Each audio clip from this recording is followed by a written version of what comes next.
Hello and welcome back to our World Diaries. I'm your host Reena and I'm thrilled to have you here today. So, today we are going to explore a topic that is both fascinating and very practical in daily conversations. That is describing changes and trends. You see, change is part of life. From the way we live, work, and communicate to the clothes we wear and the food we eat, everything keeps evolving. And when we talk about these changes in English, we often use specific vocabulary and expressions that help us sound fluent and confident. Let me begin with a small story. A few weeks ago, I visited my hometown after quite a long time. As I walked through the streets where I grew up, I couldn't help but notice how much had changed. The small shops had turned into big supermarkets. The empty grounds where we used to play were now covered with new buildings, and even the way people were dressed was different. Some changes made me nostalgic, while others made me realize how fast the world is moving forward. That day, I thought to myself, describing changes is not only about words, it's about capturing feelings and observations. Now, let's look at how we can describe changes in English. Suppose you want to talk about fashion, you could say, fashion has changed a lot over the past decade. People now prefer more casual and comfortable clothing compared to the formal styles of the past. Or if you are talking about technology, you might say technology is advancing rapidly. Smartphones have become more powerful, and almost everything can be done with just a few taps on a screen.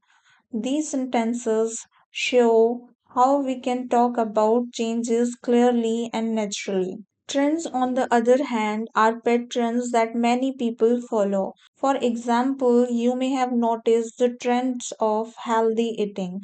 More and more people are choosing organic food, smoothies, and plant based diets. You could say there is a growing trend of focusing on health and fitness as people are becoming more aware of their lifestyle. Another trend is remote working, which became very popular after the pandemic. Here, you can describe it as working from home has become a major trend as many companies now allow flexible work arrangements. When we describe trends, we often use words like increasingly, growing, rising, or more and more. For example, more and more young people are starting their own businesses, or there is a rising trend of using renewable energy. These words make your English sound polished and accurate. Let's not forget social changes. If you think about communication, years ago people mostly relied on letters or face to face conversations. Today, instant messaging and video calls have completely changed the way we connect. You could say communication has shifted dramatically with the rise of social media and online platforms. This kind of language not only shows your vocabulary but also reflects your awareness of the modern world. Here is something interesting. Describing changes is not just about comparing the past with the present, it can also be about predicting the future. For instance, you might say, I think in the future electric cars will become more common as people move away from petrol and diesel vehicles. Or online education is likely to grow even more as technology makes learning easier and more accessible. These kinds of statements make your conversation sound thoughtful and forward looking. Now, why is it important to learn how to describe changes and trends? Because these are the topics that often comes up in discussions, interviews, or even casual conversations.